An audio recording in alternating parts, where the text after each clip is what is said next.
Ma'asyiral muslimin yang dimuliakan Allah Subhanahu wa taala, ada 4 perkara kemana seorang mukmin itu harus mengingat sebuah kematian. Pertama, karena mengingat kematian bisa menjauhkan kita dari maksiat kepada Allah Subhanahu wa taala.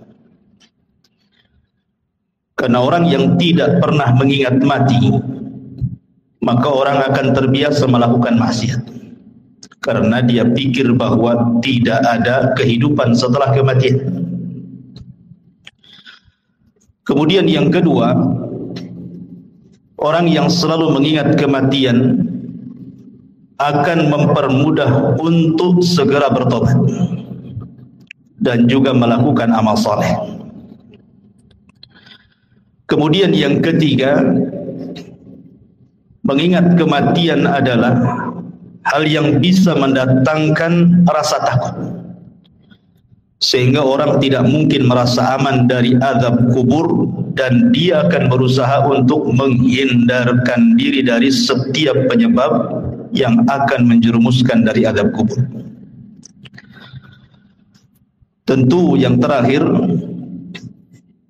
mengingat kematian karena kematian sebuah kepastian, datangnya tanpa pemberitahuan, dan kematian bukan akhir dari sebuah perjalanan. Inilah hikmah kenapa kita disuruh mengingat kematian. Ma'asyiral muslimin yang dimuliakan Allah Subhanahu wa taala, Utsman ibn Affan radhiyallahu anhu apabila berdiri di samping kuburan, maka Utsman selalu menangis. Tetapi kalau Utsman dibicarakan tentang kondisi neraka dan azabnya, maka Utsman ibn Affan biasa-biasa saja. Kemudian ditanyakan kepada Utsman ibn Affan penyebabnya. Kenapa kalau disebut atau melihat kematian dia menangis, tetapi kalau diceritakan tentang akhirat dia biasa saja? Maka jawaban Utsman ibn Affan radhiyallahu anhu mengutip sabda Nabi sallallahu alaihi wasallam. Kata Nabi sallallahu alaihi wasallam, kata Utsman, "Innal qabra awwalu manazilil akhirah. Fa in naja minhu fama ba'dahu aisaru minhu. Wa illam yanju minhu fama ba'dahu asyaddu minhu." Sesungguhnya kuburan itu, kata Utsman mengutip sabda Nabi, adalah awal tempat seseorang menuju akhirat. Kalau dia selamat di kuburan, maka setelahnya lebih mudah bagi dia. Tetapi kalau dia tidak selamat di dalam kuburan, maka setelahnya akan lebih keras kepada dia. Itulah kenapa kemudian Utsman menangis saat diceritakan soal kematian.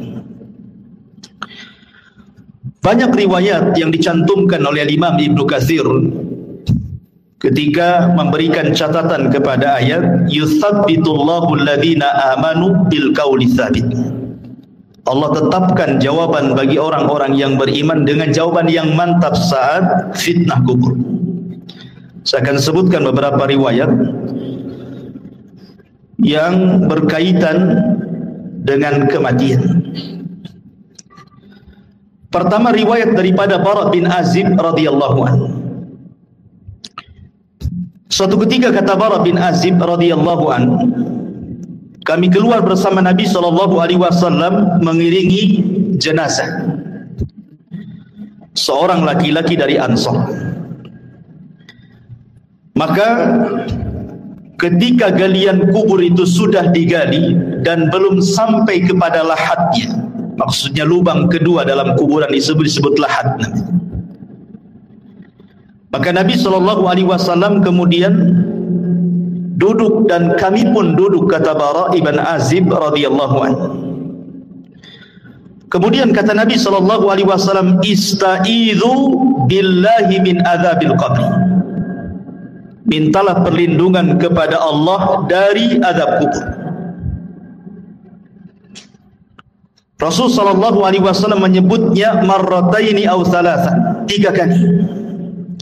Kemudian Rasul menceritakan tentang ruhnya seorang mukmin.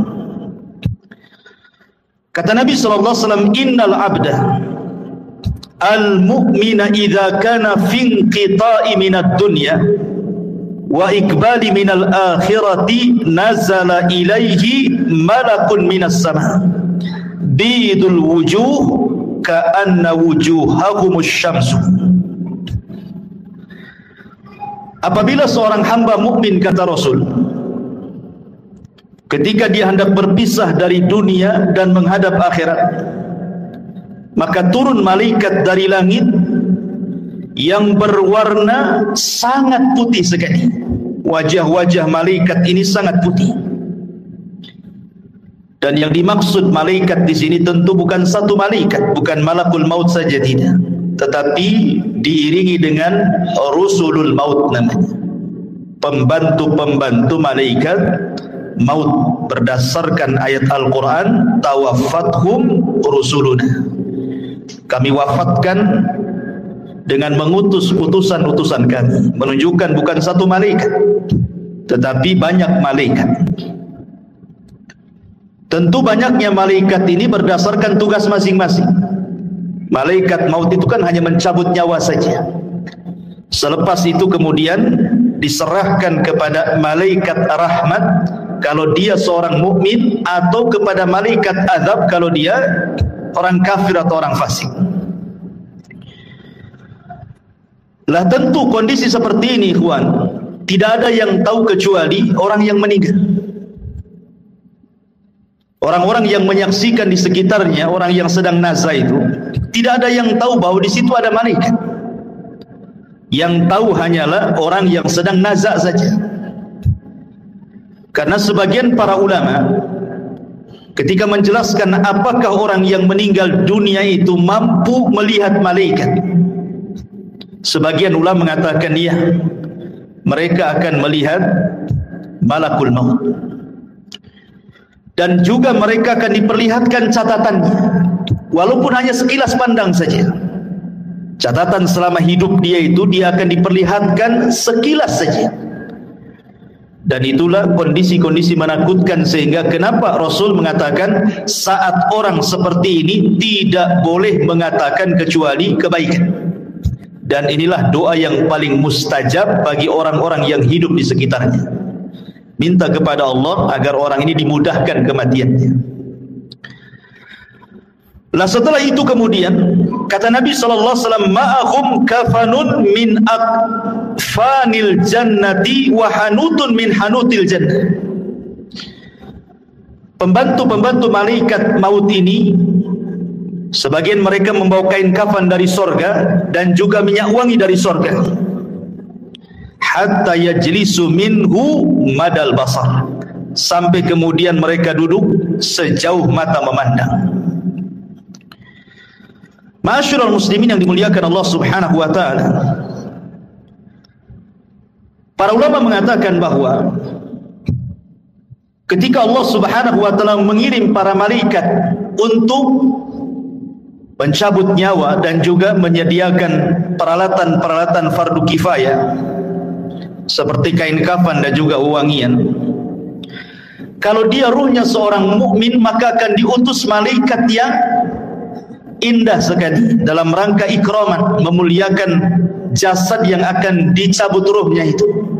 Jadi yang diutus itu betul-betul malaikat, bukan malaikat yang menyeramkan, tidak. Makanya Rasul mengatakan bidul wujuh, wajah mereka sangat bercahaya. Kemudian juga a'wanul malakal maut ini, pembantu-pembantu malaikat maut ini, mereka ditugaskan sebagian mereka untuk membisikkan di telinganya. Apa bisikannya?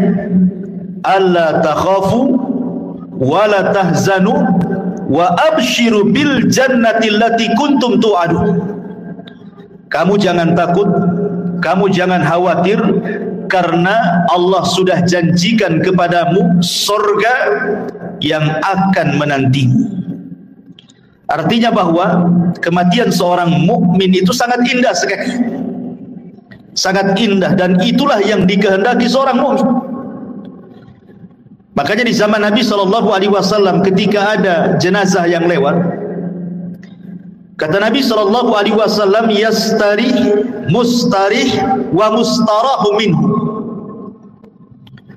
Mustarih wa mustarahu minhu. Sahabat mengatakan, apa yang dimaksud mustarih dan apa yang dimaksud mustarah minhu ya Rasulullah? Kemudian Rasul menjelaskan, kalau dia hamba yang mukmin, maka dia mustarih, artinya dia menuju peristirahatannya. Dia meninggalkan keperitan dunianya, dia meninggalkan kesusahan dunianya, dan itulah yang dikehendaki seorang mukmin. Karena di dunia ini kan lelah kita hidup ini, ikhwan. Banyak masalah, banyak ujian, banyak cobaan. Apabila kemudian dia meninggalkan dunia, artinya dia meninggalkan kelelahan itu. Itu kalau seorang mukmin. Tetapi kata Nabi SAW, kalau dia orang fajir, orang jahat, mustarah minhu. Apa mustarah minhu? Maksudnya bukan dia yang beristirahat, tetapi orang lain beristirahat dari dia. Orang lain senang dengan kematiannya, orang lain mengutuk kematiannya, mendoakan buruk kematiannya, bahagia dengan kematiannya. Itu maksudnya mustarah minhu itu. Jadi seorang mukmin itu memang kematian sangat ditunggu-tunggu, karena memang Nabi SAW yang mengatakan, man ahabba liqa Allah ahabballahu liqa'ah. Barang siapa yang cinta berjumpa dengan Allah, maka Allah pun rindu berjumpa dengan dia. Makanya kenapa diutus malaikat-malaikat seperti ini. Kemudian setelah orang ini dihadapkan dengan malakul maut dan juga rusulul maut, maka kemudian dalam riwayat yang lain, malaikat maut akan menyeru kepada orang yang sedang sakaratul maut dengan panggilan, ya ayyatuhan nafsu at-tayyibah, wahai jiwa yang tenang, kanat fil jasadi tayyib, yang bersarang di jasad yang baik, ukhruji hamidatan, keluarlah dengan sangat terpuji, wa abshiri birauhi wa rauhanin wa rabbi ghairi ghadbah, berbahagialah, keluarlah wahai roh-roh yang baik, dengan dihadapkan kepada Rabb yang tidak pernah murka kepada anda. Dalam riwayat, marhaban binafsi at-tayyibah, selamat datang jiwa yang sangat baik. Ukhruji ila rabbiki radiyatan mardiyah, keluarlah kepada Rabb yang sudah menanti kamu dengan keridhaan. Tentu panggilan seperti ini, ikhwan, akan merangsang ruh itu untuk cepat keluar. Makanya kalau kita melihat di masyarakat kan, terkadang ada orang yang nazar itu sampai berhari-hari tidak keluar-keluar ruhnya. Ada yang 1 minggu dia sakaratul maut, koma. Ada yang 1 bulan tidak mati-mati.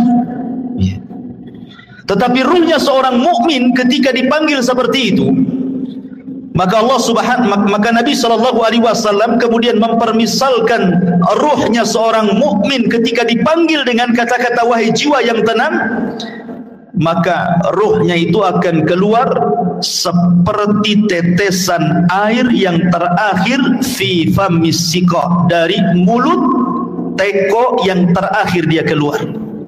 Kalau saya analogikan ini botol aqua, ini kan banyak airnya. Kalau kita buka tutupnya ini, kemudian kita tuangkan, tentu air yang pertama kali yang keluar pasti deras, karena masih penuh dengan air kan. Tapi kalau seandainya air yang dalam botol ini hanya tinggal 1 tetes saja, kemudian kita tuangkan seperti ini, maka air yang 1 tetes itu akan mengalir dengan pelan kan, dengan pelan, kemudian jatuh persis di mulut teko tadi. Begitulah gambaran Rasul ketika menjelaskan ruhnya seorang mukmin itu keluar seperti tetesan air yang keluar yang terakhir dari mulut teko. Jadi akan lembut, lain dengan kalau kita langsung keluar begini kan langsung deras gitu ya. Tapi kalau tetesan yang terakhir kan lembut keluarnya, pelan, tapi pasti kemudian keluar. Begitulah Rasul menggambarkan ruhnya seorang mukmin apabila dicabut oleh Allah lewat para malaikat maut ini. Ma'asyiral muslimin yang dimuliakan Allah Subhanahu wa taala. Kemudian kata Nabi sallallahu alaihi wasallam, setelah ruh itu dicabut, ingat malakul maut itu hanya mencabut ruh saja, tugas dia selesai sampai di sini. Kemudian setelah itu beralih kepada malaikat rahmat atau disebut dengan rusulul maut namanya. Lah rusulul maut inilah yang kemudian mengambil alih ruh tersebut, kemudian meletakkan di kain kafan yang sudah disediakan dari surga. Kemudian wewangian yang semerbak laksana minyak misik dalam riwayat. Jadi baunya itu membumbung sampai ke langit, sehingga setiap malaikat yang mencium baunya di langit itu, mereka akan bertanya, ruhnya siapa ini? Maka malaikat yang membawa ruh ini akan menyebut nama dengan nama yang dia sukai dipanggilnya di dunia dan mengatakan ruhnya fulan ibnu fulan. Maka semua malaikat di langit memuji ruh ini. Kemudian ruh ini diangkat sampai ke langit pertama. Maka kemudian penjaga pintu langit pertama membuka pintunya, kemudian naik ke langit pertama. Semua malaikat di langit pertama mendoakan ruh ini. Kemudian naik ke langit kedua, seluruh malaikat di langit kedua mendoakan ruh ini, sampai kemudian melewati langit ketujuh. Tidak dijelaskan sampai di mana ruh ini dinaikkan ke langit. Yang jelas dia melewati langit ketujuh. Wallahu alam sampai di mana, karena riwayatnya tidak dijelaskan. Kemudian setelah itu Allah berjumpa dengan ruh ini. Kemudian Allah Subhanahu wa taala katakan kepada malaikat yang membawa ruh ini, kembalikan ruhnya ke dalam jasadnya dengan baik. Catatannya, angkat, letakkan di tempat yang paling tinggi yang disebut dengan Illiyin. Illiyin itu tempat yang paling tinggi yang ada di surga. Letakkan catatannya di situ. Kemudian ruhnya kembalikan ke dalam jasadnya. Maka kemudian ruh itu ke dalam jasadnya dikembalikan.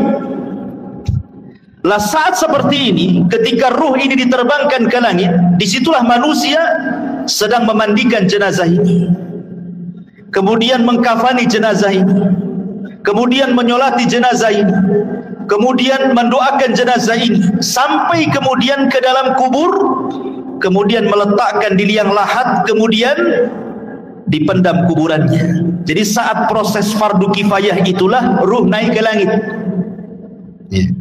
Jadi manusia sedang sibuk memandikan, mengkafankan, menyolatkan, menguburkan, maka ruh punya kesibukan sendiri karena dia sedang menghadap Allah Subhanahu wa ta'ala.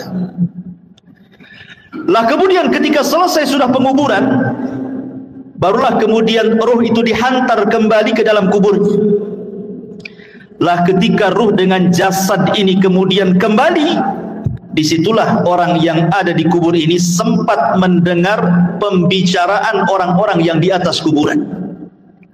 Termasuk suara terompahnya, suara sandalnya, dia mendengarnya. Termasuk apa yang dibicarakan di atas itu dia sempat mendengarnya. Apakah dia sedang menangis, apakah sedang mencela, ataukah sedang memuji, ataukah sedang berbicara tentang hal-hal tentang dia, dia semua dengar. Dan itu berdasarkan riwayat Umar bin Khattab radhiyallahu an pernah bercerita ketika Nabi SAW selesai perang Badar. Kemudian pemimpin Quraisy itu semua mati di perang Badar dan dimasukkan ke dalam sumur yang tidak berpenghuni, yang disebut dengan Qalibu Badri. Kemudian Nabi SAW 3 hari menetap di Badar setelah kemenangannya, mulai dari tanggal 17 Ramadan sampai tanggal 20 Ramadan. Kemudian Nabi SAW menghampiri sumur yang dilempar jasad-jasad para pembesar orang kafir, Abu Jahal, Umayyah, kemudian Al-Walid dan semua pembesar Quraisy yang dimasukkan ke dalam sumur itu. Kemudian Nabi SAW mengatakan dengan menyebut satu persatu namanya, wahai fulan, wahai Abu Jahal, wahai Uqbah, wahai Umayyah, disebutkan satu-satu tuh. Kemudian Rasul mengatakan, hal wajadtum, ma wa'adakum haqqa laqad wajadna ma wa'adana rabbuna haqqa, kata Rasul. Wahai Abu Jahal dan para pembesar Quraisy yang lainnya, apakah kalian sudah mendapatkan yang kalian janjikan ketika kalian berada di dunia? Kata Nabi SAW, sungguh kami sudah mendapatkan apa yang Allah janjikan kepada kami hari ini berupa kemenangan. Umar bin Khattab radhiyallahu anhu ketika itu merasa heran kenapa Rasul berbicara dengan sumur yang di situ jasad-jasadnya pembesar orang-orang Quraisy itu. Kata Umar, ya Rasulullah, bukankah mereka sudah jadi bangkai? Mereka tidak akan mendengar ucapan. Tapi Nabi SAW mengatakan, ya Rasulullah, ketika Umar mengatakan, atukallimu amwatan, kenapa kau bicara dengan orang mati? Maka Rasul mengatakan, wallahi ya Umar, ma antum asma lima aqulu lakum. Kalian tidak lebih mendengar dibandingkan orang-orang yang ada dalam sumur ini kepada ucapanku. Artinya para pembesar Quraisy yang sudah mati, yang sudah dimasukkan ke dalam sumur itu sangat mendengar ucapan Nabi. Dari sini istinbat para ulama bahwa apabila orang masuk ke dalam kuburan, maka dia mendengar saat itu apapun yang dibicarakan orang di atas kuburan itu. Makanya pentingnya kita ini menjadi orang baik. Sebab kalau orang jahat pasti akan dibicarakan keburukan di atas kuburan, dan itu menakutkan dia dalam kuburan kan gitu. Tetapi kalau yang dibicarakanlah pujian-pujian, tentu akan menenangkan, karena tidak mungkin Allah mengumpulkan dua rasa takut, baik ketika di dunia ataukah ketika di dalam kuburan. Tidak mungkin Allah kumpulkan dua rasa takut. Kalau dia takut di dunia semasa hidupnya, maka dia akan merasa aman di kuburannya. Tapi kalau dia merasa aman di dunia, maka dia akan merasa takut di kuburannya. Lah ketika kemudian dia sempat mendengar suara-suara pembicaraan orang yang di atas kuburan, sampai yang terakhir sandal yang melangkah meninggalkannya, disitulah kemudian orang ini sempat mendengar akhir suara terompah yang meninggalkan jauh sampai di pintu gerbang kuburan. Disitulah Allah Subhanahu wa ta'ala kirim amal solehnya. Dalam riwayat yang dikeluarkan atau yang diriwayatkan Abi Hurairah radhiyallahu an, tiba-tiba kemudian datanglah salat inda ra'sihi, waz zakatu an yaminihi, wasyamu an yasarihi, wa kana fi'lul khairati min sadaqatin wassilahi wal ma'rufi wal ihsan ila nasi inda rijlaihi. Tiba-tiba ini sebelum mungkar dan nakir datang, maka amalan salat akan mendatangi dan ada di atas kepalanya. Kemudian zakat di samping kanannya, kemudian puasa di samping kirinya, kemudian perbuatan kebaikan dari sedekah, menyambung silaturahim, memerintahkan kebaikan, berbuat baik kepada manusia diletakkan di antara kedua kakinya. Karena kan posisi dia berbaring. Ya, posisi orang yang dikuburkan berbaring.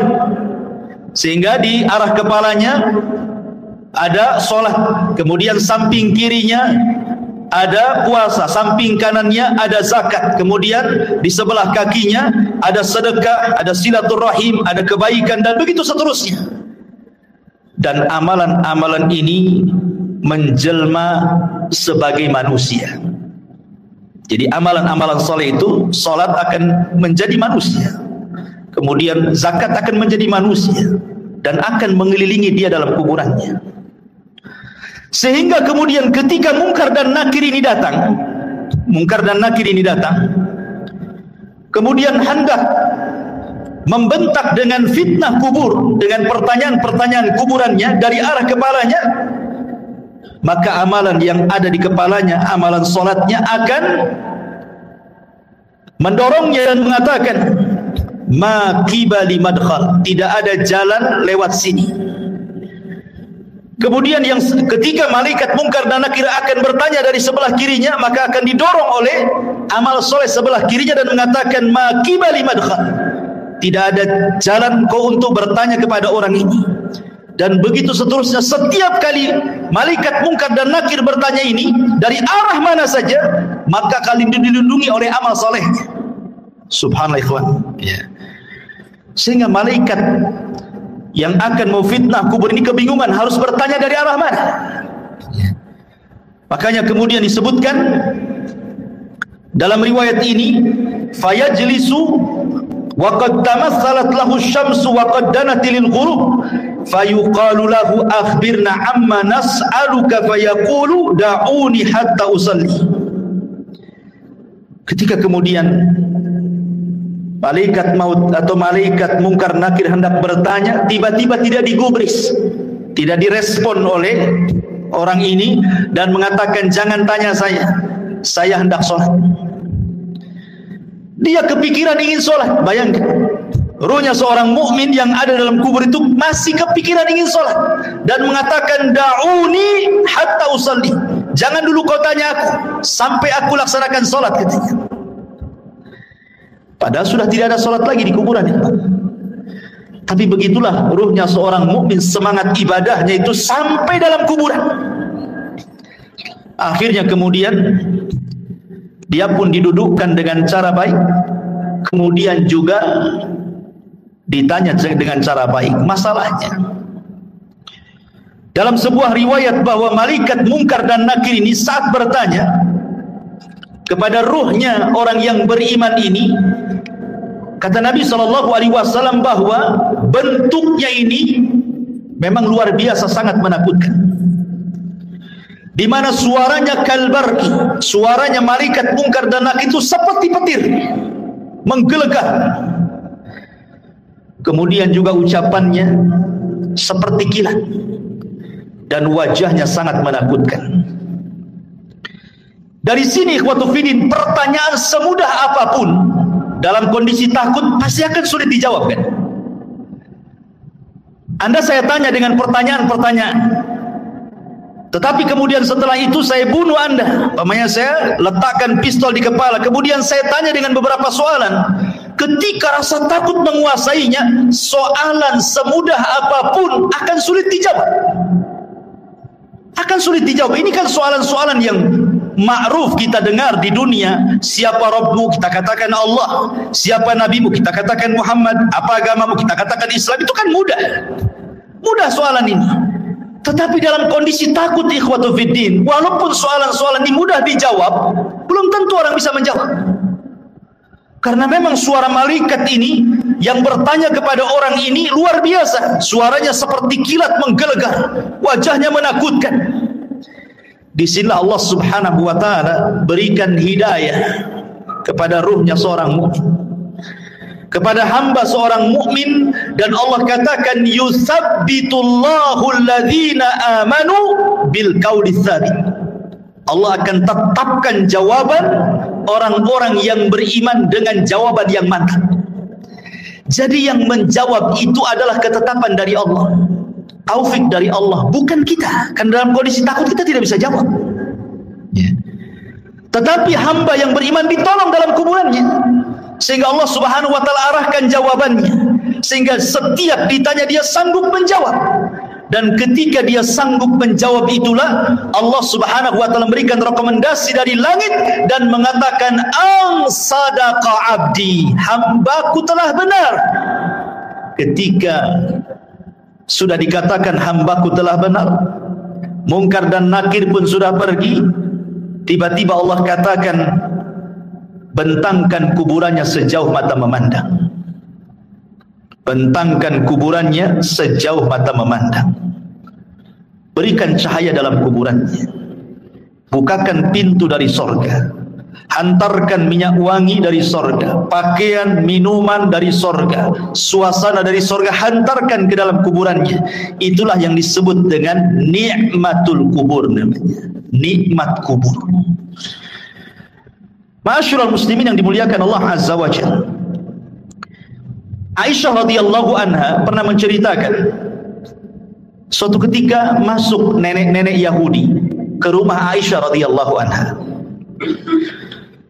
Kemudian nenek Yahudi ini mengatakan kepada Aisyah radhiyallahu anha, "Inna ahlal kubur yu'adzabuna fi kuburihim. Sesungguhnya orang-orang yang dikubur itu, kata nenek Yahudi ini, mereka akan diazab dalam kuburan mereka. Kemudian Aisyah mengatakan, kadzabti, dusta kamu. Saya akan tanyakan kepada Nabi SAW. Maka setelah itu kemudian nenek Yahudi pergi, Rasul masuk ke rumah Aisyah. Kemudian Aisyah menceritakan, ya Rasulullah, tadi ada nenek Yahudi mengatakan bahwa sesungguhnya orang yang ada di kubur itu akan diazab. Apa pendapatmu? Kata Rasulullah SAW, kadzabat, dia sudah berdusta. Tiba-tiba kemudian wahyu turun, memberitahu dan membenarkan ucapan orang Yahudi atau nenek Yahudi.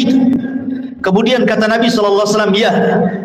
Kemudian Rasul mengatakan, inna hadhil ummah tubtala fi kuburihim. Telah benar ucapan nenek Yahudi itu, karena setiap umat itu akan diuji dalam kuburannya. Maksudnya akan diuji dalam kuburannya, akan diberikan fitnah yang sangat menakutkan. Disinilah Nabi SAW mengatakan bahwa kuburan itu awal tempat seseorang menuju akhirat. Lihat, bayangkan fitnah kubur ini kan menyeramkan, ikhwan. Di mana suara malaikat menggelegar seperti petir, kemudian lisannya seperti kilat, wajahnya menakutkan. Apakah kita sanggup melewati fitnah kubur ini? Makanya saking dahsyatnya fitnah kubur ini, sampai-sampai Nabi SAW memberikan irsyad kepada kita, setiap kita salat sebelum salam, kita berlindung dari azab kubur. Apa kata Nabi SAW? Allahumma inni a'udzubika min azabi jahannam wa min azabil qabri. Tidak cukup wa min adzabil qabri, wa min fitnatil mahya wal mamat. Dari fitnah kehidupan dan kematian. Fitnah kematian artinya fitnah kubur. Karena sangat mengkhawatirkan. Makanya wajar kalau seandainya Nabi SAW memerintahkan para sahabat saat kemudian menguburkan jenazah, disuruh minta dua perkara. Dan ini sunnah bagi antum yang mengantarkan jenazah ke kuburan. Ini jadi sunnah. Setiap antum mengantarkan jenazah ke kuburan, kemudian menguburkannya dan selesai penguburan, dua doa yang disunnahkan oleh Rasul sebelum antum pulang. Pertama, istaghfiru li akhi. Mintalah kepada Allah ampunan akan dosa saudara kita yang ada di kuburan ini. Yang kedua, minta kepada Allah ketetapan supaya dia sanggup menjawab. Itu saja. Itu sunnah dua, jangan pernah ditinggalkan. Jangan kita hantarkan mayat ke kuburan, setelah dikuburkan kita pulang. Enggak begitu sunnahnya. Tetapi selesai penguburan jangan pulang dulu. Kita dekati kuburan, kemudian kita kepal beberapa tanah kalau kita tidak ikut menguburkan, kemudian kita letakkan di atas kuburannya, kemudian kita katakan, ya Allah ampuni orang ini, ya Allah tetapkan jawaban orang ini, kemudian pulang. Itu sunnahnya. Ya. Ma'asyiral muslimin yang dimuliakan Allah Subhanahu wa taala. Kembali kepada hadis Nabi SAW. Kemudian Nabi SAW mengatakan, adapun ruhnya orang fajir, orang jahat, orang kafir, orang fasik, maka kemudian malaikat maut ini akan menyerukan dengan kalimat-kalimat yang sangat menakutkan saat kematiannya. Dia mengatakan, ya ayyatuhan nafsul khabithah kanat fil jasadil khabithi ukhruji zamimatan wa abshiri bihamimin wa ghassab. Subhanallah. Malaikat maut mengatakan, wahai ruh yang jahat, yang hinggap di jasad yang jelek, keluarlah secara tercela dan habarkanlah dengan neraka yang menyala-nyala dan juga dengan nanah penduduk neraka. Coba bayangkan panggilannya, wahai jiwa yang buruk, yang bersarang di jasad yang buruk, keluarlah secara tercela dan habar gembirakan dengan neraka yang menyala-nyala dan darah dan nanah penduduk neraka yang sudah menunggunya. Keluar kamu. Ini panggilan menyeramkan, ikhwan. Makanya kenapa kemudian ruhnya orang-orang yang tidak beriman itu tidak mau keluar, sehingga terkadang nazak berhari-hari, berminggu-minggu, berbulan-bulan tidak mau keluar dia tersiksa itu dengan ruh yang ada dalam badannya, sampai-sampai Nabi SAW ke pisau yang berbentuk bengkok, mungkin bahasa kitanya seperti cerulit, ya, ada pisau berbentuk bengkok seperti ini, kemudian dihadapkan dengan kambing wol, yang belum dicukur itu. Lihat kambing wol itu kan banyak tuh rambutnya kalau belum dicukur itu ya. Kemudian pisaunya dimasukkan. Otomatis ketika pisau dimasukkan ke dalam kambing wol itu, otomatis akan terkait-kait dengan bulu-bulunya. Setelah terkait-kait dengan bulu kambing wol itu, kemudian disiram. Anda bisa bayangkan, akhirnya kemudian makin lengket dengan pisau itu. Kemudian setelah lengket dengan pisau, kemudian kata Nabi SAW, pisau itu kemudian ditarik dengan cara paksa. Kira-kira apa yang terjadi? Akan merontokkan setiap bulu-bulu kambing wol itu. Maknanya ketika ruhnya orang fasik, orang fajir, orang kafir dicabut itu, maka akan merontokkan seluruh persendiannya, seluruh tulang-tulangnya, dan dia akan menjerit. Tidak ada yang tahu rasa sakitnya kecuali Allah, dan jeritannya tidak ada yang mendengar kecuali binatang. Manusia tidak dengar, tetapi para binatang tahu, dan tidak ada yang bisa merasakan rasa sakit seperti itu kecuali Allah yang tahu rasa sakitnya. Jangan lagi orang fasik, ikhwan, orang yang beriman saja. Kata Nabi SAW, wa inna fil al-mauti la saqarat. Dalam kematian itu kan ada keperitan, ada rasa sakit. Setiap orang pasti merasakannya. Nabi saja merasakannya. Tetapi rasa sakit yang diderita seorang mukmin saat kematian itu adalah, boleh jadi itu akhir penggugur dosa dia. Tapi rasa sakit yang diderita orang fajir, orang fasik, orang kafir, boleh jadi itu awal azab saat kematiannya. Ma'asyiral muslimin yang dimuliakan Allah Azza wa Jalla. Kemudian setelah itu ruh itu keluar, apa yang terjadi? Kata Nabi SAW, maka dia sudah disediakan kain kafan dari neraka. Kain kafan dari neraka itu, artinya ini bukan kain kafan biasa, kain kafan yang penuh dengan api, dengan bau busuk penduduk neraka yang melambung ke langit. Ketika para malaikat itu mencium baunya, semua membencinya, semua mengutuk dan melaknatnya. Ini ruhnya siapa? Bau sekali. Tidak ada yang memuji ruh ini. Sehingga ketika betul-betul Rasulul Maut ini mengangkat ruh itu dalam kain kafan di neraka sampai membumbung ke langit, apa yang terjadi? Tidak ada satupun pintu langit yang mau dibuka. Lihat bahasa Al-Quran. Allah Subhanahu wa taala mengatakan dalam surah Al-A'raf ayat 40, la tufattahu lahum abwabus sama wa la yadkhuluna al-jannah hatta yalijal jamalu fi sammil khiyam. Pintu-pintu langit tidak ada yang dibuka, satu pun.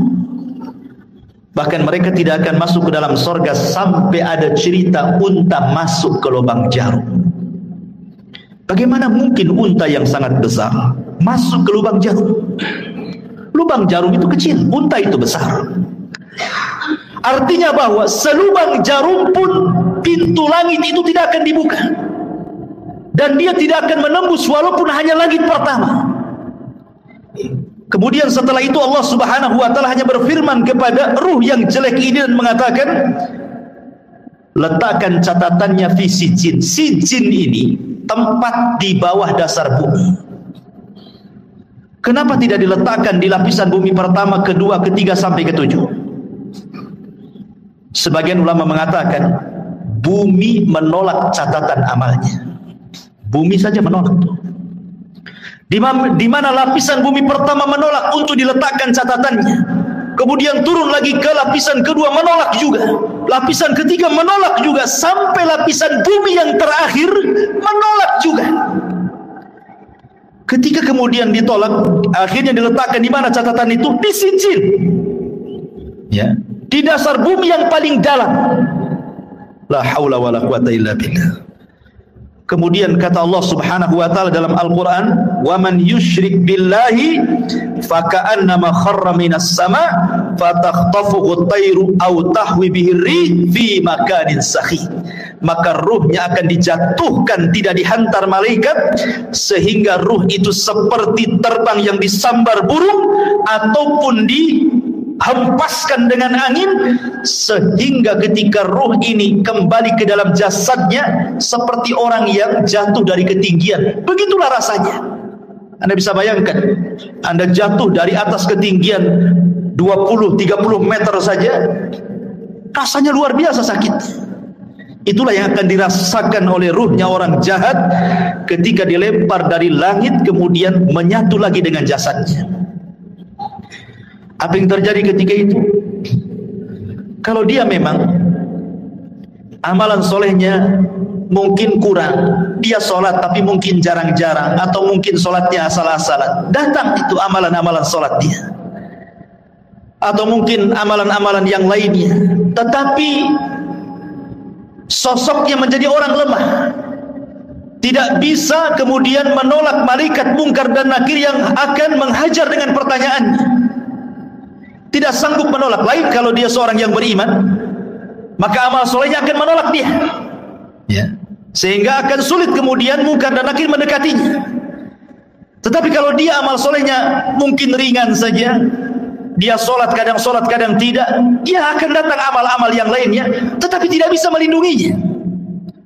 Sehingga dengan mudah mungkar dan nakir itu dalam kondisi sudul wujuh, kata Rasul, sangat buruk sekali wajahnya, hitam kelam, kemudian membentak dengan suara petir, dengan suara kilat, menakutkan, sehingga ketika ditanya man rabbuk, siapa rabbmu, wa man nabiyuk, siapa nabimu, wa madinuk, apa agamamu, pertanyaan ini ringan, tapi karena ketakutan yang bersangatan, dia pun tidak bisa menjawab dan mengatakan, wallahi la adri aqulu kama qala an-nas wa fa'altu kama fa'ala an-nas.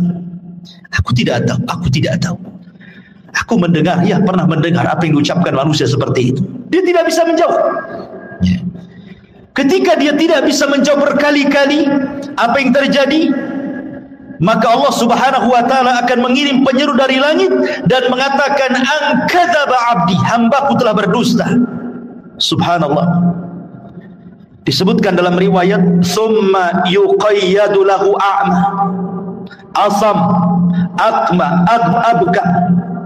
Didatangkan kepadanya orang yang buta, orang yang tuli, orang yang bisu, wa fiyadihi mirzabatun, di tangannya ada gada yang sangat besar, lau dzuriba biha jabalun lakana turaba.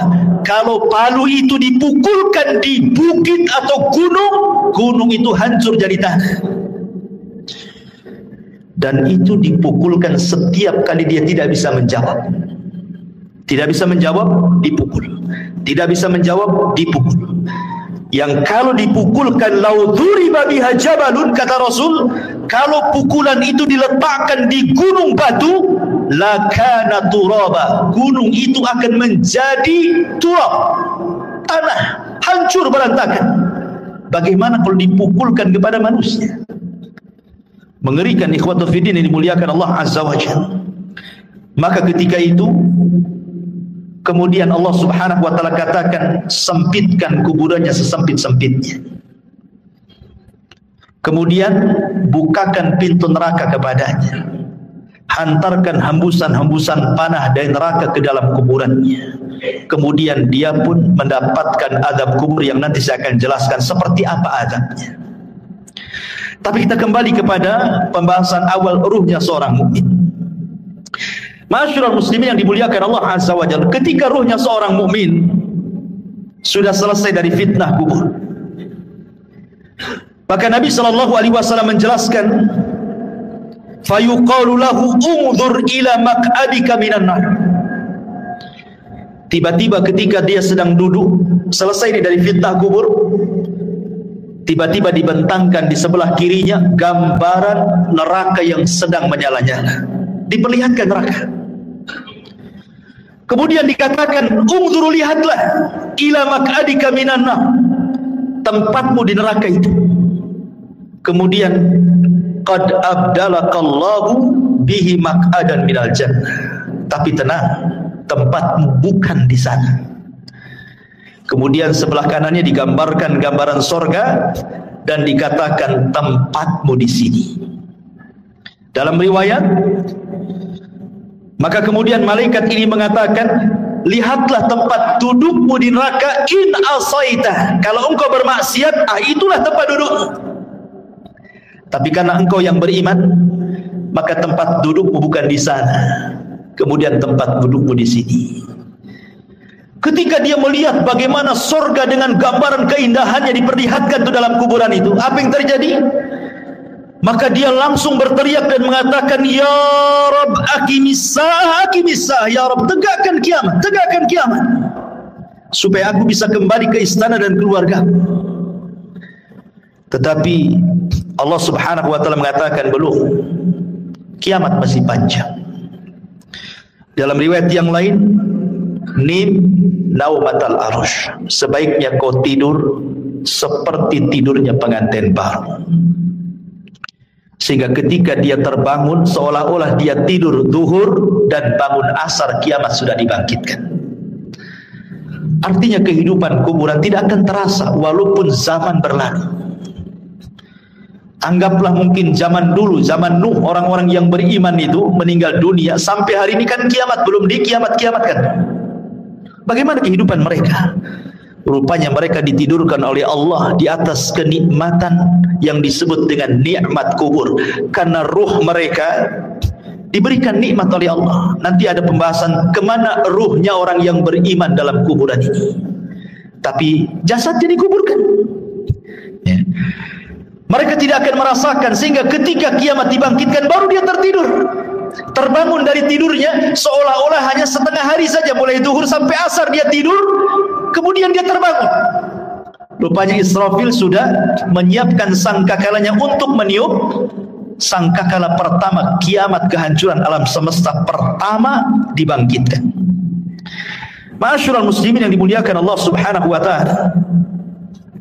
Kemudian setelah kemudian orang yang beriman mendapatkan nikmat kubur, dan orang-orang fajir dan fasik mendapatkan azab kubur, di sana ada peristiwa yang tidak mungkin orang lepas. Apakah dia mukmin, apakah dia kafir, apakah dia fasik, apakah dia fajir, apakah dia sahabat Nabi ataukah bukan sahabat Nabi, ada peristiwa yang tidak bisa lepas dari manusia. Apa itu? Himpitan kuburan. Semua manusia akan dihimpit dalam kuburnya, tidak akan selamat. Mau bayi sekalipun yang belum punya dosa tetap akan dapat himpitan kuburan. Bahkan sahabat Nabi sekelas Sa'ad ibn Mu'adz, yang satu kabilah Aus masuk Islam karena dia. Kemudian saat kematiannya 70.000 malaikat tidak pernah turun dari langit, turun pula ke bumi untuk ikut memandikan jenazahnya. Tapi Rasul mengatakan, kalau ada orang yang selamat dari himpitan kubur, Sa'adlah orangnya. Tapi Sa'ad pun tidak selamat. Bayangkan, himpitan kubur tidak akan menyelamatkan siapapun, mau sahabat Nabi atau bukan sahabat Nabi, mau orang yang beriman atau orang kafir, semua akan merasakan himpitan kuburan ini. Tapi sebagian para ulama membahas, tentu akan ada perbedaan himpitan bagi orang yang beriman dengan himpitan bagi orang kafir atau fasik. Sebagian ulama mengatakan, adapun himpitan bagi orang yang beriman itu seperti ibu memeluk anaknya. Rasa kasih sayang seorang ibu kepada anaknya, seperti itulah bumi ketika menghimpit, laksana seorang ibu memeluk anaknya. Karena kita ini dari tanah dan akan kembali kepada tanah. Jadi tanah itu seperti ibu bagi kita. Sehingga ketika himpitan tanah itu menghimpit setiap jasad orang yang beriman, maka tidak akan merasakan rasa sakit sedikit pun, karena itu bentuk sayang seorang ibu kepada anak.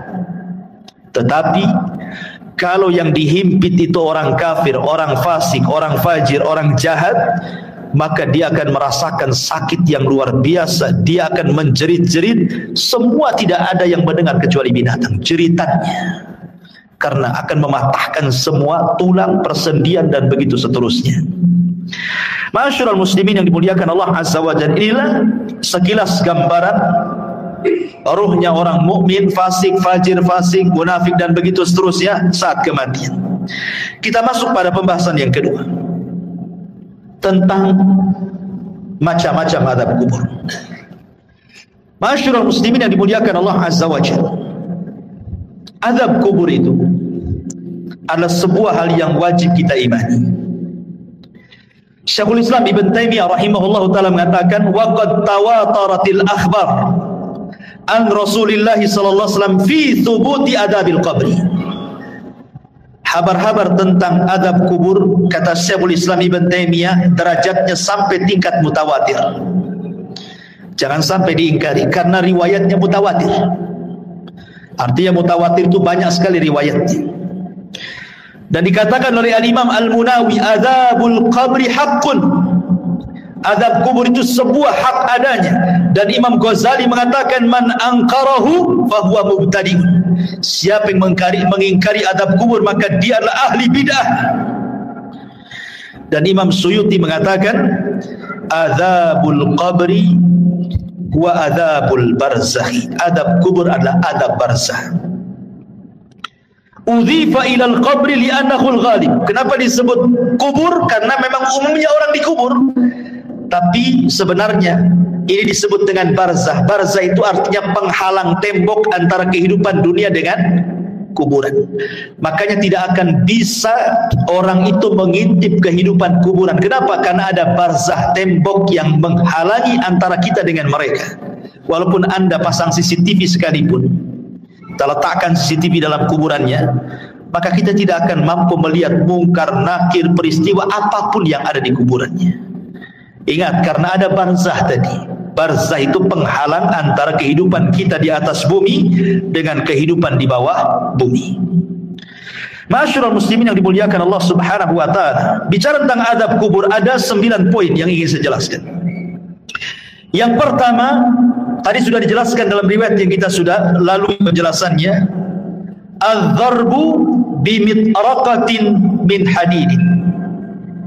Pertama, pukulan dengan palu dari besi yang bisa menghancurkan gunung. Dan itu berdasarkan hadis Anas ibn Malik radhiyallahu anhu yang dikeluarkan Imam Bukhari, di mana disebutkan bahwa fayasihu sayhatan yasmauha man yalihi illa tsaqalaini. Ketika dia dipukul dengan palu itu, tidak ada manusia atau jin yang mendengarnya kecuali makhluk dari selain keduanya. Artinya jin dan manusia tidak bisa mendengar jeritannya. Yang bisa mendengar hanyalah binatang-binatang itu. Binatang mendengar jeritan kita, tetapi manusia dan jin tidak bisa mendengarnya. Kemudian yang kedua, yufrashu lahu qabruhu naran wa yulbasu naran wa yuftahu lahu babu ila an-nar wa yudayyaku alaihi qabruhu wa yudrabu bimitraqatin adimatin law dhuriba biha jabalun la sara turaba wa yubashshiru bil adabi fil akhirah. Kemudian yang kedua, azab kubur itu terkadang dalam bentuk dihamparkan tikar dari neraka, dipakaikan pakaian dari neraka, dibukakan pintu dari neraka, disempitkan kuburannya, diletakkan palu yang bisa menghancurkan gunung, dan ditakut-takuti dengan azab akhirat. Bayangkan orang yang di kuburan, sebagian mereka dibentangkan tikar dari neraka, dipakaikan pakaian dari neraka lagi, dibukakan pintu dari neraka lagi, disempitkan lagi kuburannya. Subhanallah. Ini azab kubur yang kedua. Gambaran azab kubur yang kedua bisa dibaca dalam hadis yang dikeluarkan Imam Ahmad, Abi Dawud dari hadis Bara bin Azib. Kemudian yang ketiga, al-khasfu fil ardi. Terkadang dibuat gempa dalam kuburan. Yang merasakan orang yang dikubur saja itu.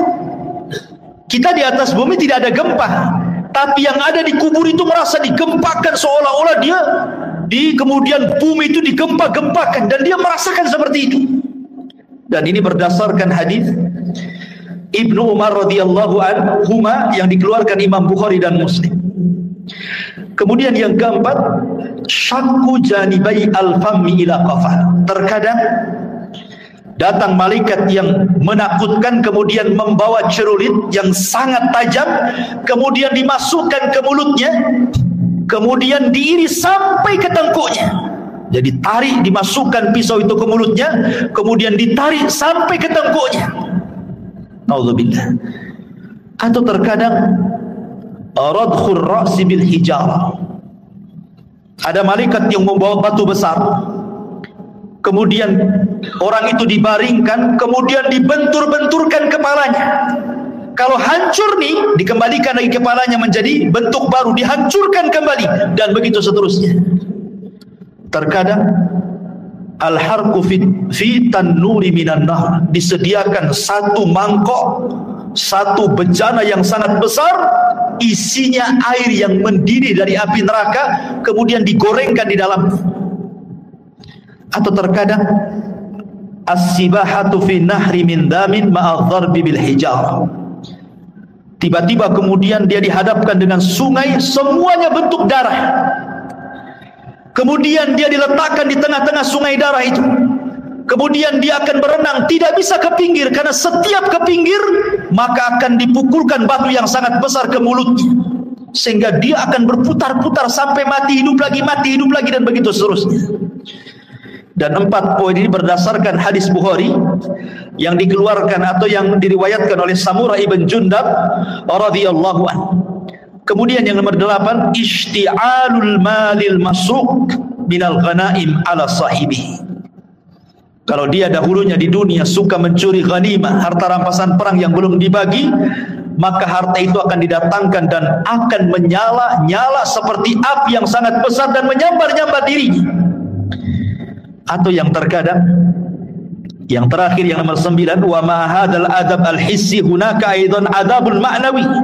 Ini kan adab hissi, adab badannya, tapi di sana juga adab, ada yang disebut adabun ma'nawi, adab secara makna, dengan ditakut-takutinya dia dengan neraka. Jadi dibentangkan gambaran di neraka, nanti kamu akan masuk ke situ, nanti akan masuk ke situ, dan dia akan merasa takut yang luar biasa. Ini padahal baru adabul adna, ya, adab yang rendah. Adab yang besar itu nanti di neraka. Ini 9 gambaran tentang adab kubur.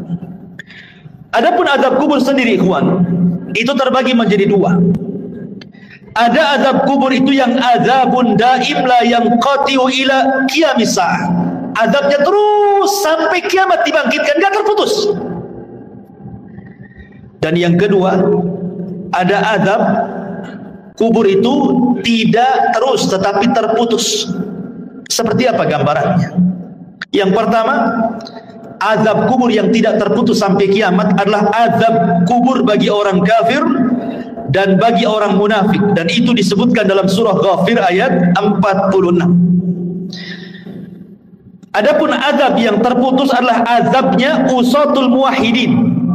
Mungkin di dunia dia ahli tauhid, orang yang beriman, tetapi terjerumus kepada kemaksiatan. Dia sholat tapi masih berzina, dia sholat masih berdusta, dia sholat mungkin riba, dan begitu seterusnya. Jadi dia masih berbuat baik, beribadah, tapi satu sisi dia bermaksiat, ya. Maka orang-orang yang seperti ini tidak terus-menerus sampai kiamat. Akan tetapi orang yang seperti ini akan terputus azabnya dengan rahmat Allah Subhanahu wa ta'ala. Jadi akan terputus dengan rahmat Allah Subhanahu wa ta'ala. Itu berdasarkan hadis Abdullah ibn Umar radhiyallahu anhuma. Nabi mengatakan, inna ahadakum idza mata urida alaihi maq'aduhu bil ghadati wal ashi, in kana min ahlil jannah famin ahlil jannah, wa in kana min ahlin nar famin ahlin nar, yuqalu hadza maq'aduka hatta yab'atsaka Allahu ilaihi yaumal qiyamah. Kata Nabi SAW, sesungguhnya salah seorang di antara kalian apabila mati, maka akan ditampakkan tempat duduknya siang dan malam. Kalau dia termasuk penduduk sorga, maka dia akan menjadi penduduk sorga. Kalau dia termasuk penduduk neraka, maka selamanya dia akan diazab sampai kiamat dibangkitkan. Artinya kalau orang beriman, ya akan diazab, tetapi ada akhirnya, terputus. Mungkin dengan rahmat dan kasih sayang Allah Subhanahu wa ta'ala. Tapi kalau dia orang kafir, orang munafik, maka tidak akan terputus. Kemudian pembahasan yang keempat tentang apa penyebab azab kubur. Penyebab azab kubur yang paling dominan adalah an-namimah, orang yang suka mengadu domba. Wa adamu tanazzuh minal baul, dan tidak perhatian dengan kebersihan hadas. Dia kencing sembarang. Kan banyak tuh orang yang kencing-kencing sembarang. Ya, tidak cebok gitu ya. Tidak jelas ceboknya. Dan ini berdasarkan hadis Nabi SAW dari Abdullah ibn Abbas radhiyallahu anhuma. Jadi Nabi SAW ketika itu lewat di dua kuburan, dua-duanya sedang diazab. Kemudian Rasul mengambil pelepah kurma, kemudian dibelah dua, kemudian ditancapkan di dua kuburan. Kemudian Rasul mengatakan, mudah-mudahan dengan dua pelepah kurma yang belum kering ini bisa meringankan azab. Kemudian sahabat mengatakan, kenapa orang itu diazab wahai Rasul? Kata Rasul, yang satu karena dia namimah, suka mengadu domba. Yang satu karena tidak pernah bersih apabila membersihkan hadas. Ini dua poin. Yang ketiga, ghibah. Orang yang suka menggibah. Dan ini berdasarkan hadis yang dikeluarkan Imam Ahmad dan juga At-Tabrani dengan sanad yang sahih dari hadis Abi Bakrah. Bahwa Nabi SAW mengatakan salah satunya adalah yang menjadikan penyebab azab kubur adalah ghibah. Ghibah itu membicarakan orang yang kalau orang itu mendengarnya dia tidak suka. Kemudian yang nomor 4, al-ghulul. Dia khianat dalam harta, mencuri harta orang. Kemudian juga yang nomor 5, hajrul Qur'anil Karim wa rafduh. Dia tidak suka dengan Quran. Dan penyebab orang jauh dari Al-Quran hari ini apa? Handphone. Yang menyebabkan orang jauh dari Quran itu HP atau handphone. Subhanallah, gara-gara handphone, Quran itu tidak pernah disentuh lagi. Alasannya sudah ada aplikasi Al-Quran di dalam handphone. Saya nggak yakin. Nggak yakin orang punya handphone itu ada aplikasi Quran kecuali download kan. Harusnya yang pertama kali kalau antum beli handphone itu yang di download itu Quran kan. Harusnya yang pertama kan. Tapi enggak, yang pertama di download apa? Facebook dulu, YouTube dulu, Instagram dulu, kan begitu ya. Quran itu belakangan kalau butuh saja. Padahal harusnya yang pertama itu. Subhanallah ya. Sekarang ini banyak orang yang mengeser hal-hal yang baik, tetapi hanya sekedar copy paste, kemudian pemberitahuan ibadah kepada manusia lewat medsos, tapi dia sendiri malas ibadah kan? Malas. Bahkan orang yang ibadah saja sekarang diberitahu. Kalau dulu orang sholat malam, tidak ada yang memberitahu dia sedang sholat malam kan? Sekarang dia kasih tahu orang. Kalau dia sedang sholat malam itu dia kasih tahu orang dengan cara apa? Ya nulis status lah di Facebook. Ya mudah-mudahan ada yang bangun jam sekian. Maksudnya itu ingin ngasih tahu bahwa dia bangun. Cuman ngasih tahu saja. Sholat kan gitu. Seolah-olah dia sedang sholat, orang tidak kan begitu. Ini kan ria juga. Apa bedanya kan begitu? Sekarang ini semua itu memang banyak orang yang baik mengeser kebaikan, tapi hanya di-share saja. Orang yang mengeser sendiri tidak pernah mengamalkan kebaikan yang di-share-nya kan? Lalu apa faedahnya ikhwatul fillah muliakan Allah Azza wa Jalla? Makanya di sini ikhwatul fillah bahwa tantangan yang paling berat ketika orang jauh dari Quran itu adalah handphone. Handphone ini tidak bisa lepas dari kita. Tidur saja wajib di sampingnya. Kalau bisa itu sekarang ada power bank itu wajib di sampingnya. Nggak perlu lagi dicopkan, sudah ada di bawah bantal. Bangun saja itu yang dibaca. Kira-kira ada apa nih? Ya. Kemudian kalaupun dia sekarang kan tidak ada orang dengar televisi kan atau melihat televisi, jarang. Orang sekarang pegang handphone, di mobil pegang handphone, di pekerjaan tinggal handphone. Kalau hilang handphonenya, itu kayaknya hilang dunia dari dia. Ya kan? Kalau dompet ketinggalan, gampang lah nanti. Tapi kalau handphone ketinggalan, pulang diambil. Ya, sampai seperti itunya. Jadi ini salah satunya adalah hajrul Quran, meninggalkan Quran, termasuk juga an-naumu anis salatil maktubah. Orang yang sengaja tidur ketika datang waktu salat.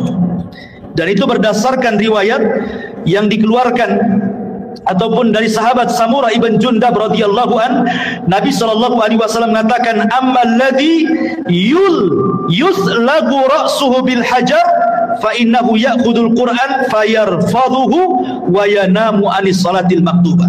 Jadi ketika Rasul menjelaskan di kuburan itu ada malaikat yang membawa batu, kemudian ada yang terlentang, kemudian dibenturkan kepalanya sampai hancur. Kemudian malaikat ini pergi hendak mencari batu yang lain. Kemudian ketika datang batunya yang baru, rupanya kepalanya sudah kembali menjadi normal, dibenturkan lagi, kemudian cari batu lagi, dan begitu seterusnya. Kemudian Rasul menjelaskan bahwa adapun kenapa adab orang ini seperti ini, pertama karena dia tidak pernah membaca Quran, yang kedua karena dia tidur saat datang waktu sholat. Nah ini yang keenam. Kemudian yang ketujuh al-kadhib, orang yang suka berdusta. Dan sekarang dusta ini paling mudah dilakukan dengan medsos. Sekali lagi kembali ke medsos, apalagi musim politik. Hati-hati, musim politik ini jangan nge-share asal-asalan, karena terkadang untuk menjatuhkan lawan, terkadang menyebarkan berita hoax. Kita tidak tahu ya. Contoh umpamanya akhir-akhir ini kita mendengar Saudi Arabia mengadakan pesta itu Hollywood atau apa itu ya, pesta hantu ya. Hoax, Iwan. Tidak ada itu cerita kayak gitu. Dari mana? Itu hoax yang disebarkan untuk menjelek-jelekan negara sana kan itu. Itu kan sedang membuka festival apa ya, ceritanya begitu ya. Memang dia membuka semacam wahana wisata, kemudian di situ ada hantu-hantuan. Mungkin ada orang sana yang berpenampilan seperti itu, kemudian disebar seolah-olah Saudi mengadakan acara seperti itu. Ikhwatu fiddin, muliakan Allah Azza wa Jalla. Nah, berita-berita seperti ini kalau kita hanya melihat YouTube saja, oh seolah benar kan ya. Ini berita hoax. Kadang-kadang kita mudah terpancing dengan berita-berita seperti ini hanya karena melihat YouTube saja kan. Nah, ini hati-hati. Kalau kita mungkin hanya sekedar membaca, oke lah. Tapi kalau kemudian sampai mengeser kan sama aja dengan hantu menyebarkan dusta kan. Nah itu kan hati-hati. Ini penyebab azab kubur terbesar hari ini adalah dusta. Karena orang berdusta paling mudah sekarang. Nulis status share, copy paste share, selesai. Dia tidak sadar bahwa dia sedang berdusta. Kalau dulu berdusta itu paling 1-2 orang yang kena korbannya. Sekarang kita berdusta ini bisa ribuan orang kena korban, ikhwan. Dengan cara melihat itu semua kena dengan berita yang kita share. Nauzubillah ya. Dan ini kata Al-Hafidz Ibnu Hajar rahimahullahu taala, wa innama istahaqqa ta'dzib lima yanshau an tilka kadbah. Bahwa kata Imam Al-Hafidz Ibnu Hajar rahimahullah mengatakan sesuatu hal yang berhak mendapatkan azab kubur ketika seseorang mudah kemudian menyebarkan berita dusta. Kemudian yang nomor 8 zina berdasarkan hadis Samurah bin Jundab. Kemudian yang nomor 9 aklur riba, memakan dosa riba. Kemudian yang nomor 10 asyirku wal kufru, kesyirikan dan kekufuran. Termasuk juga niyahatul mayyit. Niyahatul mayyit itu maksudnya orang yang hidup ketika ada yang meninggal, orang yang dicintainya, dia pun meraung-raung, menjerit-jerit seolah-olah menolak takdir Allah. Ya, seolah-olah menolak takdir Allah. Ini bahaya karena membuat orang yang meninggal itu diazab. Kata Nabi SAW, yu'adzabul mayyitu bibukai ahlihi alihi. Bahwa mayit akan diazab dengan tangisan orang yang hidup kepadanya. Makanya antum wajib, laki-laki yang menggunakan akalnya, kalau ada keluarga yang meninggal, nasihati. Biasanya wanita-wanita yang suka niyahan ya, nasihati mereka, jangan menangis, tabah, sebab dengan tangisan orang hidup itu menjadikan si mayat diazab masalahnya. Nah, ini juga termasuk daripada azab kubur. Dan banyak sekali.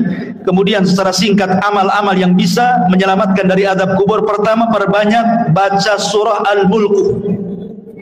Tabarakalladzi biyadihil mulku wa huwa ala kulli syai'in qadir. Perbanyak baca surat Al-Mulk. Kemudian yang kedua, perbanyak amal saleh. Kemudian yang ketiga, berdoalah agar kita diwafatkan di hari Jumat. Berdoa kepada Allah agar kita diwafatkan di hari Jumat, dan kita bersabar saat ditimpa sakit. Kalau seandainya kita sabar saat sakit kemudian meninggal, boleh jadi itu husnul khatimah. Karena saat-saat orang sakit itu biasanya setan lebih dekat dibandingkan saat dia sembuh. Ingat, orang sakit itu lebih dekat dengan setan dibandingkan dengan Allah. Karena biasanya kalau orang sakit, ikhwan, apalagi kalau sudah bertahun, itu biasanya mudah putus asa. Terkadang di antara mereka lah sudah lebih mati saja daripada nyusahkan orang hidup, ya. Atau terkadang menolak takdir, kenapa saya terus yang sakit, kenapa kok gak disembuh-sembuhkan, kemudian bayangannya macam-macam, akhirnya malas ibadah, ya. Kemudian juga istiqomah, dan istiqomah ini berat, ya, tetapi inilah yang bisa menyelamatkan dari azab kubur. Kemudian juga al-mautu bimurabitan fi sabilillah, kematian saat menjaga perbatasan saat jihad. Kemudian juga yang paling penting berdoa kepada Allah Subhanahu wa taala dan senantiasa mengamalkan ketakwaan kepada Allah, dan yang paling penting lagi menjauhi sebab-sebab azab kubur yang tadi saya sebutkan tadi, ya, dusta, namimah dan begitu seterusnya. Tapi pembahasan yang terakhir bicara tentang ruh. Kemana ruh saat manusia sudah selesai pertanyaan mungkar dan nakir, artinya selesai fitnah kubur, berarti masuk ke nikmat dan adab kubur, kan itu. Kemana ruh ini saat nikmat ataupun adab kubur? Baik, masyaallah muslimin yang dimuliakan Allah Subhanahu wa taala, Al-Imam Ibnul Qayyim rahimahullahu taala, beliau mengatakan dalam kitabnya Ar-Ruh, pembahasan di mana ruh ini. Pertama kita akan bagi tentang ruh ini. Ruh para nabi. Pertama, ruh para nabi. Ruh para nabi tentu berada fi a'lal illiyin, berada di tempat yang paling tinggi yang disebut dengan rafiqil a'la. Karena Nabi SAW ketika meninggal dunia, kemudian malaikat maut mengatakan kepada Nabi dua pilihan, apakah engkau mau hidup terus di dunia dengan kegemilangan kemenangan yang sudah diraih, ataukah mau menyusul teman-temannya di tempat yang paling tinggi di sorga? Maka Rasul mengatakan, Allahumma ila rafiqil a'la, saya memilih ke tempat yang paling tinggi di sorga. Jadi ruhnya para nabi berada di rafiqil a'la. Kemudian yang kedua, arwahus syuhada, ruhnya para syuhada, orang-orang yang mati syahid. Allah Subhanahu wa taala mengatakan dalam surah Al-Imran ayat 169, wala tahsabanna alladziina qutilu fi sabilillahi amwatan bal ahya' inda rabbihim yurzaqun. Jangan kau sangka orang yang mati di jalan Allah itu mati, tidak, mereka hidup. Mereka mendapatkan rezeki di sisi Allah Subhanahu wa taala. Abdullah bin Mas'ud radhiyallahu anhu ketika bertanya tentang ayat ini kepada Nabi sallallahu alaihi wasallam, di mana ruhnya para syuhada? Maka Rasul mengatakan, arwahuhum fi ajwafi tairin hadarin laha qanadilun mu'allaqatun bil arsy. Jadi ruhnya para syuhada berada di kendil-kendil, dibawa oleh ketiak burung sorga, kemudian diletakkan digantungkan di arsy Allah Subhanahu wa taala. Jadi ruhnya para syuhada berada di kendil-kendil yang dibawa terbang oleh burung-burung, kemudian digantungkan di bawah arsy. Ini ruhnya para syuhada. Kemudian yang ketiga, arwahul mu'minin salihin, ruhnya orang-orang yang beriman yang saleh. Maka takunu tuyuran ta'alluqus syajaril jannah, maka ruhnya orang-orang yang beriman yang soleh, mereka akan digantungkan di pohon-pohon sorga. Mereka akan digantungkan di pohon-pohon sorga. Adapun yang keempat, arwahul usad, ruhnya orang-orang yang ahli maksiat. Dia orang Islam tapi ahli maksiat, berzina, berdusta, berjudi dan begitu seterusnya. Dia orang Islam tapi usad ahli maksiat. Maka dijelaskan bahwa mereka tetap ditahan dalam kuburan, karena mereka tidak bisa keluar dari kuburannya dan mereka merasakan azab kubur. Mereka tidak bisa keluar dari kuburan. Kemudian juga yang nomor 5, Imam Ibnul Qayyim rahimahullah ta'ala mengatakan, masih membahas tentang usad, maksudnya orang yang ahli maksiat. Minhum man yakunu mahbusan ala babil jannah kama fi haditsil akhar ra'aitu sahibakum mahbusan ala babil jannah. Adapun orang-orang yang beriman, yang ahli maksiat, kemudian maksiatnya sudah selesai diadab. Kan tadi saya katakan bahwa orang yang beriman yang ahli maksiat kan adab kubur tidak terus, tapi terputus karena rahmat Allah Azza wa Jalla. Lah sebagian ruhnya itu diletakkan di halaman pintu sorga. Ya, di halaman pintu sorga kata Imam Ibnul Qayyim rahimahullah ta'ala. Kemudian yang keenam, ruhnya orang-orang kafir. Tentu ruhnya orang-orang kafir, mereka diadab dan tidak bisa keluar dari kuburan, dan mereka akan bolak-balik masuk neraka. Tetapi sekali lagi ikhwatu fillah muliakan Allah Azza wa Jalla, keterangan para ulama seperti ini tidak bisa kita katakan dengan jazam, dengan tegas, karena soal ruh itu kan tidak ada yang tahu kecuali. Makanya Al-Imam Ibnul Qayyim rahimahullahu ta'ala ketika Al-Imam Ibnu Utsaimin rahimahullahu ta'ala ketika ditanya tentang ruh ini, maka beliau mengatakan ruh itu urusan Allah Subhanahu wa ta'ala, dan ini adalah perkara gaib, kita tidak bisa menetapkan kecuali dengan dalil. Ini kan hanya ijtihad para ulama saja seperti ini. Tetapi hakikatnya ruh di kuburan itu di mana? Wallahu a'lam.